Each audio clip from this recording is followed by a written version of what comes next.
पासवान को मिला दलित समाज का समर्थन। मोकामा में दलित समुदाय के लोगों ने पशुपति पारस के खिलाफ लगाए नारे, बोले चिराग को समर्थन देना न्याय। भागलपुर में आंगनबाड़ी सेविकाओं के लिए प्रशिक्षण शिविर का आयोजन। प्रशिक्षण कार्यक्रम की अगुवाई ऐप से रिलेटेड होगा वर्क, सारी एक्टिविटी होगी ऑनलाइन।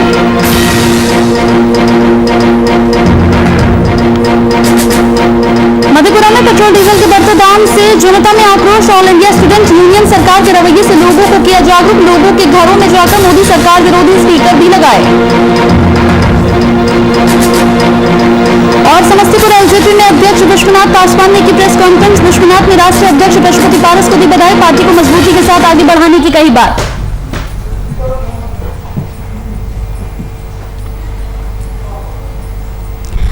नमस्कार, वीआईपी न्यूज में आपका स्वागत है। आपके साथ हाजिर हूं मैं कंचन। एलजेपी के नवनिर्वाचित राष्ट्रीय अध्यक्ष माननीय सांसद पशुपति कुमार पारस के निर्देश पर यहां जिस तरीके से उन्होंने नवनिर्वाचित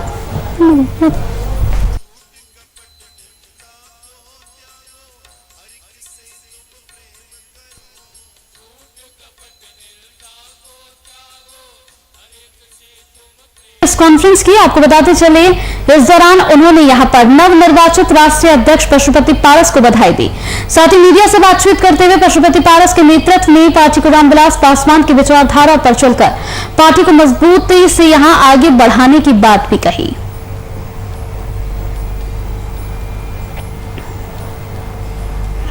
हमारी 17 तारीख को नवनिर्वाचित राष्ट्रीय अध्यक्ष श्री पशुपति कुमार पारस जी को राष्ट्रीय अध्यक्ष चुन लिया है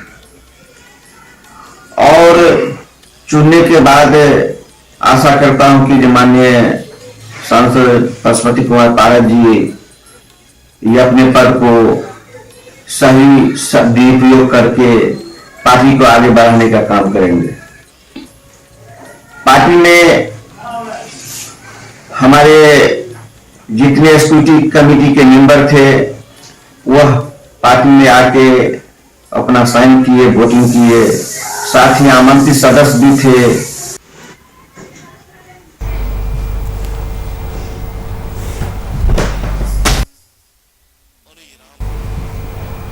तो ये कहने में कोई गुरेज नहीं है कि स्मार्ट सिटी भागलपुर से निकलकर सामने आने वाली ये तस्वीर भागलपुर नगर निगम प्रशासन के नकारेपन और स्थानीय जनप्रतिनिधियों की उदासीनता का उदाहरण है।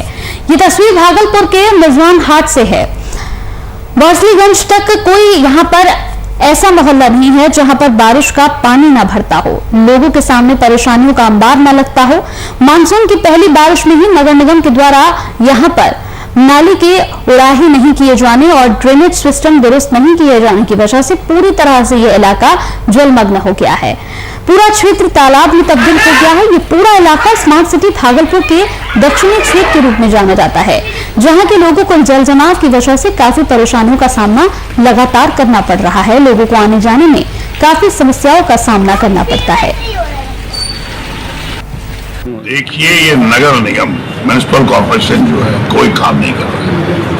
आपको मैंने बहुत सदन में आवाज उठाई, न तो नाले के कचरे उठाए जाते हैं, बरसा पानी पड़ता है, नाले से रोड पर पानी आता है, पूरे शहर जलमग्न है। कोई नगर निगम में सिर्फ लूट मचा हुआ है, कोई काम नहीं हो रहा है धरातल पे। और स्मार्ट सिटी में ये शहर 5 साल पहले घोषणा हुआ, पैसे आए हैं, कोई देखने वाला नहीं है। इस सरकार जो एनडीए की सरकार है बिल्कुल कोई काम नहीं करवा पा रही है और जनता तरस रही है कि कोई काम दिखने को मिले। अब बच्चे लोग अभी जा रहे थे, मैंने देखा पानी में टेमनावर पानी में चल के जा रहे हैं। क्या यही शहर है स्मार्ट सिटी? कोई काम नहीं हो रहा। जो आवाज हम लोग लिखते हैं पत्र, तो कोई पदाधिकारी सुनने को तैयार नहीं है। तो बिहार में पिछले कई दिनों से हो रही लगातार बारिश की वजह से पहले ही जनजीवन पूरी तरह से अस्त व्यस्त हो गया है। छपरा का हाल भी बेहाल हो गया है। लगातार हो रही बारिश ने प्रशासन से लेकर जनप्रतिनिधियों की पोल खोल कर रख दी है। बारिश की वजह से घरों से लेकर रास्तों में पानी भर गया है। इसमें लोगों में जनप्रतिनिधियों के प्रति काफी ज्यादा नाराजगी देखी जा रही है।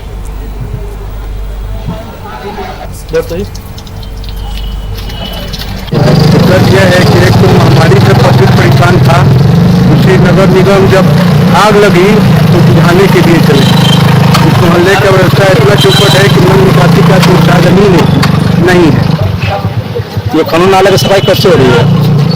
अरे वो समझिए कि 1 महीना से सफाई हो रही है, वो भी कार्य सही तरीके से नहीं चल रहा है।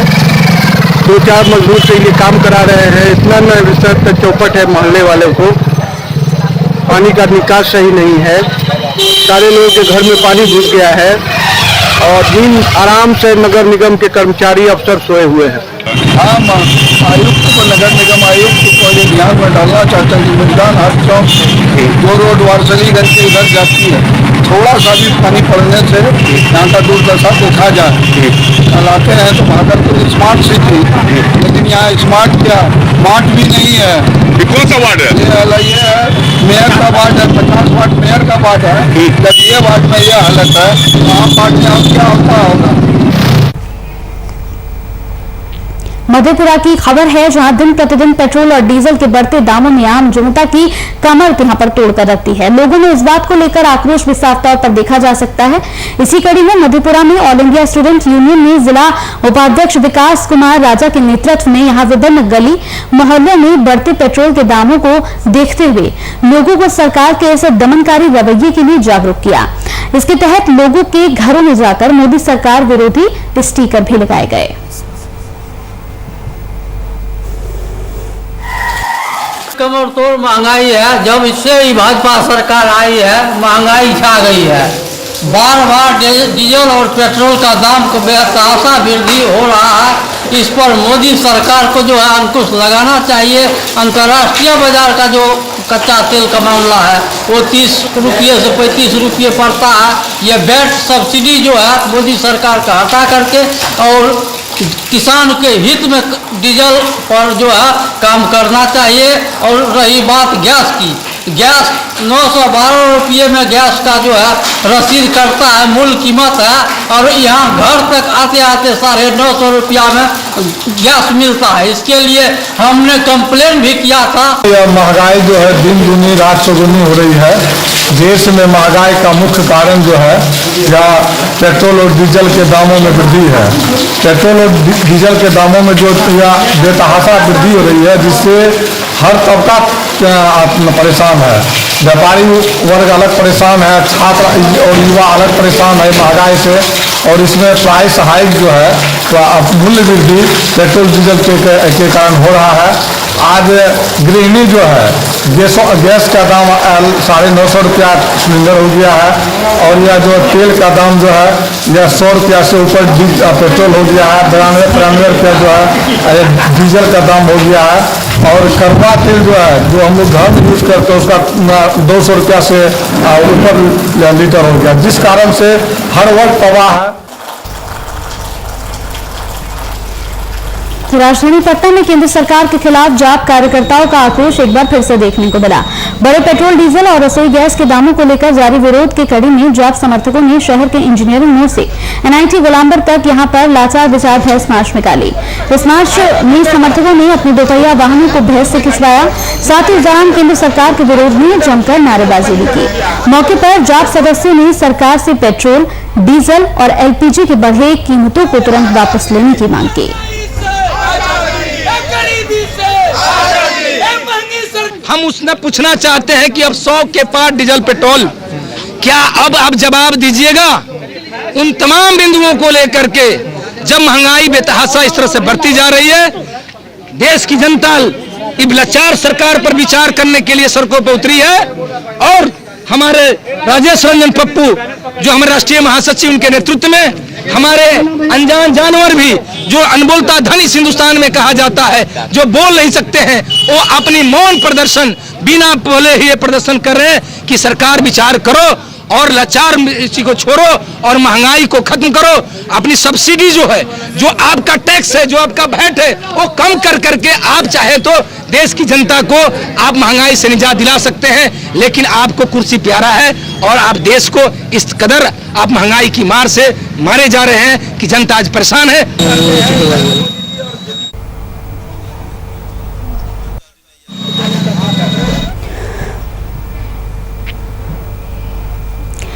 सहरसा जिला मुख्यालय और मधेपुरा जिला मुख्यालय को जोड़ने वाली NH 31 सड़क के नवनिर्माण की प्रक्रिया तेज हो गई है। मधेपुरा सांसद दिनेश चंद्र यादव ने सड़क की जर्जर हालत को लेकर काफी चिंता जताई थी और इसके निर्माण के लिए कड़े निर्देश भी दिए थे, जिसके बाद संवेदक और प्रशासनिक पदाधिकारी सजग हुए और सड़क निर्माण की गति तेज हो गई। हालांकि इन दिनों लगातार हो रही बरसात की वजह से सड़क निर्माण में कई बाधाएं भी आ रही हैं, लेकिन सड़क को ठीक करने के लिए लगातार यहाँ पर प्रयास किए जा रहे हैं।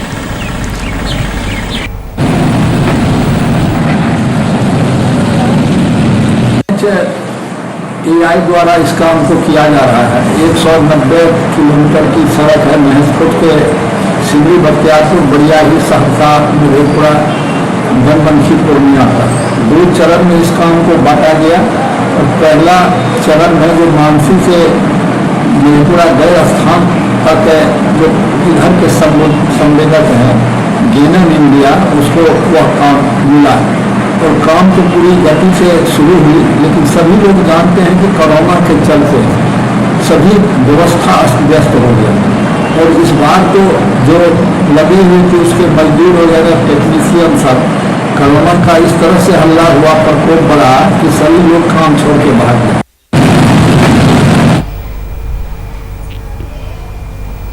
भागलपुर नगर निगम में आजकल कुछ सही नहीं चल रहा है। ऐसा पहली बार नहीं हुआ जब निगम के अधिकारियों द्वारा शहर की जनता द्वारा चुने हुए प्रतिनिधियों की उपेक्षा की गई हो। ये पहले से भी होता आया है। दरअसल निगम क्षेत्र के 7 वार्डों में पुराने कुओं का यहाँ पर जीर्णोद्धार और सोख्ता का निर्माण होना है।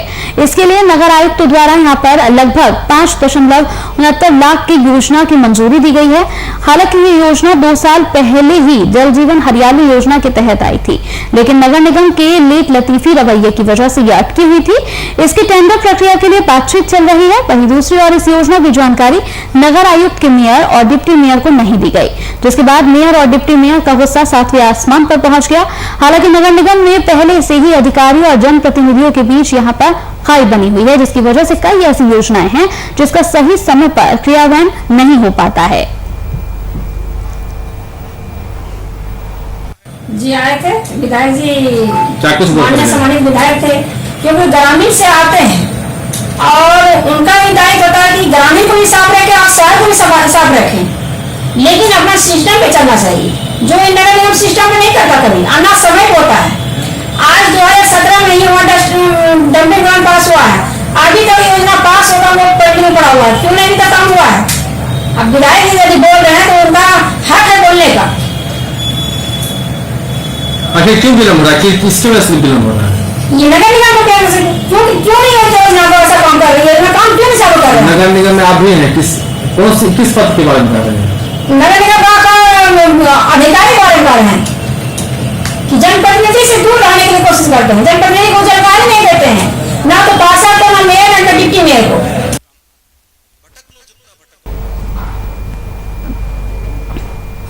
तो बिहार में कई जिलों में गंडक नदी का कहर देखने को मिल रहा है। गंडक नदी के बढ़ते जलस्तर से कई इलाकों में बाढ़ की स्थिति खड़ी हो गई है। सारण जिले के पानापुर प्रखंड में गंडक नदी के बढ़ते जलस्तर के साथ बांध के निचले क्षेत्र सलीमपुर, सोनबरसा और रामपुर रोड 61 में दर्जनों घर में बाढ़ का पानी घुसने से लोगों की परेशानियां यहां बढ़ गई हैं। सलीमपुर, सोनबरसा में तेज कटाव की वजह से लोगों में डर का माहौल यहां पर बना हुआ है।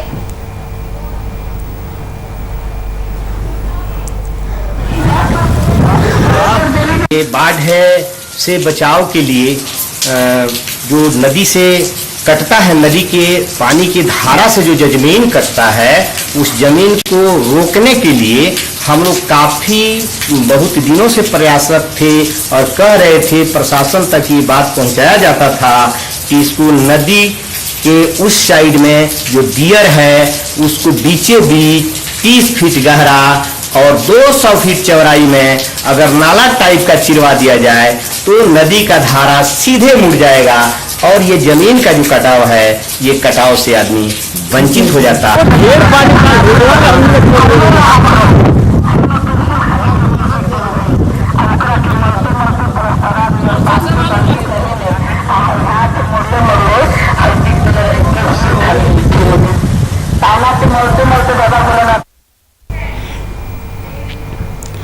भागलपुर के गांधी शांति प्रतिष्ठान केंद्र और यहां पर समस्या निवारण समिति के संयुक्त तत्वाधान में राजबली चौक स्थित गांधी शांति प्रतिष्ठान सभागार में कोविड-19 वैक्सीनेशन शिविर का आयोजन किया गया। जिला स्वास्थ्य समिति भागलपुर ने यह आयोजन किया। शिविर का उद्घाटन तिलका मांझी भागलपुर विश्वविद्यालय की कुलपति नीलिमा गुप्ता के द्वारा किया गया। इस अवसर पर समस्या निवारण समिति और गांधी शांति प्रतिष्ठान के पदाधिकारी, सदस्य और स्वास्थ्य समिति के सदस्य मौजूद रहे।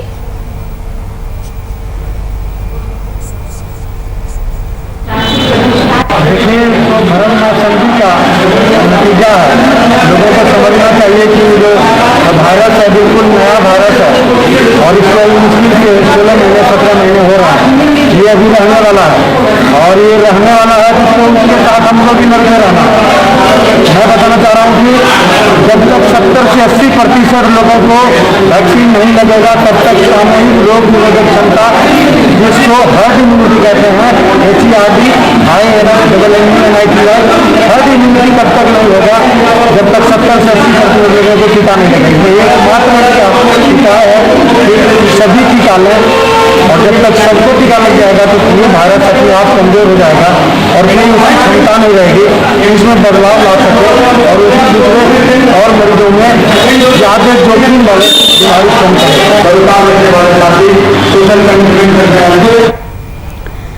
तो अररिया के फारबिसगंज नगर परिषद इन दिनों लूट का अड्डा बना हुआ है। नगर परिषद लूट की संस्कृति से यहां पर उबर नहीं पा रहा है।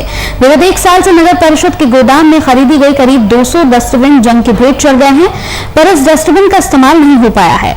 जानकारी के माने तो यहां पर लगभग 3 जुलाई 2020 को 45.53 लाख की लागत से करीब 200 डस्टबिन खरीदे गए थे।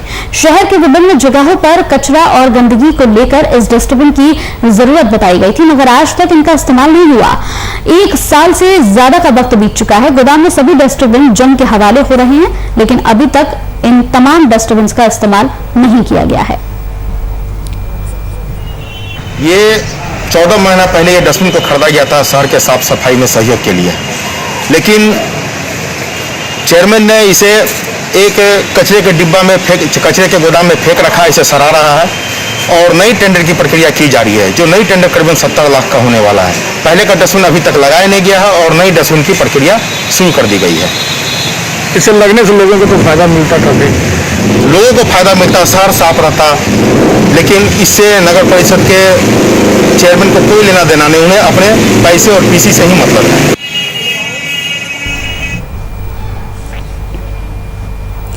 तो ये तो बिहार में कई जिलों में बाढ़ की स्थिति खड़ी हो गई है, पर कई ऐसे भी इलाके हैं जहां बारिश के पानी ने ही तबाही मचा दी है।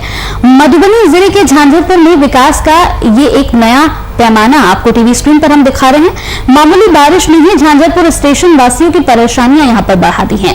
पानी बहाव के रास्ते को बंद कर आवासीय घर बना देने की वजह से यह हालत बन गई है। विधायक, MP, मंत्री से लेकर जिले के तमाम बड़े अधिकारियों ने भी यह नजारा देखा है। बावजूद जल निकासी का स्थायी समाधान नहीं हुआ, जिससे लोगों के सामने अब कई परेशानियां खड़ी हो रही हैं। ये समस्या तो विकराल रूप आज से नहीं 3-4 साल से लगातार है और इस संबंध में कितने पत्राचार किए गए और ये समस्या का मुख्य कारण है नेचुरल ड्रेनेज। नेचुरल ड्रेनेज बंद होने के कारण ये समस्या है और ये मोटर पंप लगा करके सिर्फ जो है खानापूर्ति की जाती है, जिससे इसका समाधान संभव ही नहीं है। बरसात में जो क्या हालत है वो अभी आप देख ही रहे हैं। सुबह पानी निकलता है तो शाम में आ जाता है, शाम में निकलता है। कोई ऑथेंटिक नहीं है कि कब पानी रहेगा और कब नहीं रहेगा।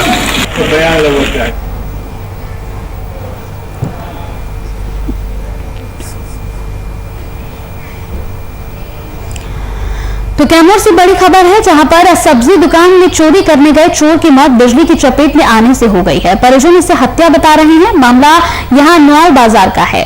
घटना से आक्रोशित लोगों ने सड़क को जाम कर दिया है। सूचना पाकर मौके पर पहुंची पुलिस ने लोगों को काफी समझाने की कोशिश की है। लोगों का कहना है कि मृतक अब्दुल कासिम सब्जी दुकान में चोरी की नियत से गया था, जहां बिजली के करंट से उसकी मौत हो गई।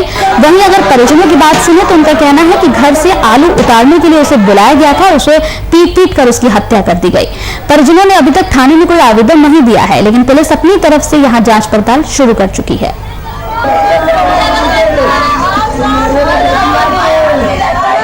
घटना 5 बजे जो है उठा कर हमने लड़का को बुलाया, समझे नहीं, ले गए तो चलो आलू उतारे के बाद आलू उतारे में चप्पल भी चप्पल दुकान में। घटना के विषय में कुछ आप जान रहे हैं? हाँ, उसको फांसी दिया गया है, उसको फांसी मारकर भगाया गया। देखिए हो रहा है, देख लीजिए आप।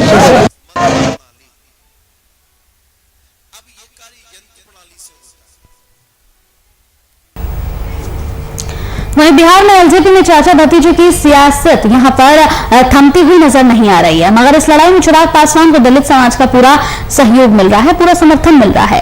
खासकर मोकामा ब्लॉक की अगर बात करें तो दलित समाज चिराग के पक्ष में यहां पर है। इस ब्लॉक के दलित बहुल मोर गांव में पशुपति पारस के खिलाफ लोगों में भारी आक्रोश देखा जा रहा है। दलित समाज की बात करें तो दलित समाज की तरफ से यहां पर लोगों का मानना है कि दिवंगत रामविलास पासवान ने पारिवारिक सदस्य को सियासी पहचान दिलाई। आज उनके चिराग के साथ छिड़ी सियासी जंग में यहां स्वार्थ की बू आ रही है। ऐसे में चिराग पासवान को समर्थन देना चाहिए।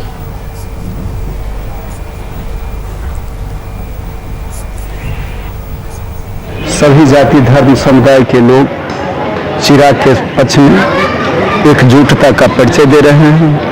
ये पीके पारस और चिराग के बीच में जो दूरियां बन गई है, पार्टी में राष्ट्रीय अध्यक्ष की मारामारी हो रही है, यह पीके पारस के संबंध में लोगों का विचार है कि पीके पारस को किसी ने कोई जानता नहीं है। सारा जनता देश का, स्टेट का सारा चिराग के साथ है। यही मेरा उद्देश्य है कि चिराग अपने को कमजोर नहीं महसूस करें। आने वाला दिन चिराग के साथ पूरा भारत, पूरा बिहार एक साथ एक हुजूम लगाएगा। इसलिए हम तमाम जनता उनके साथ है, चिराग के साथ।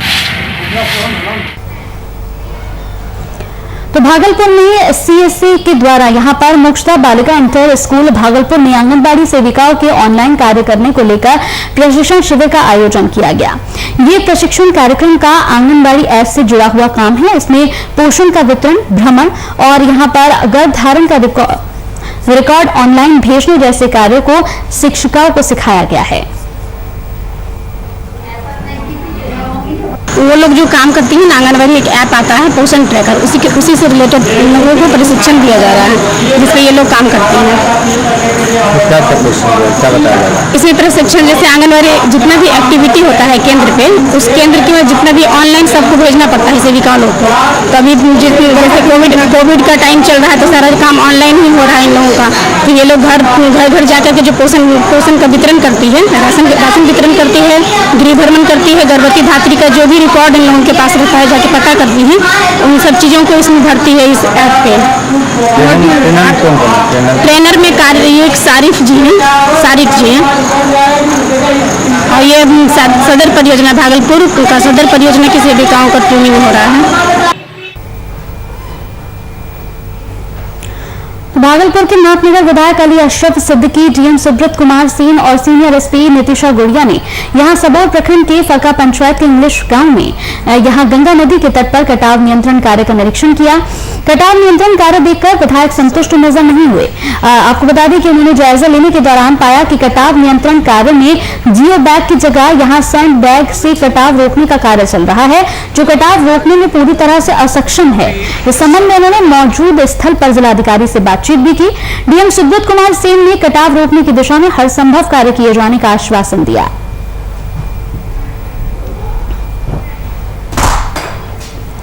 चलिए इसी के साथ वीआईपी न्यूज में मेरे साथ इतना ही। नमस्कार।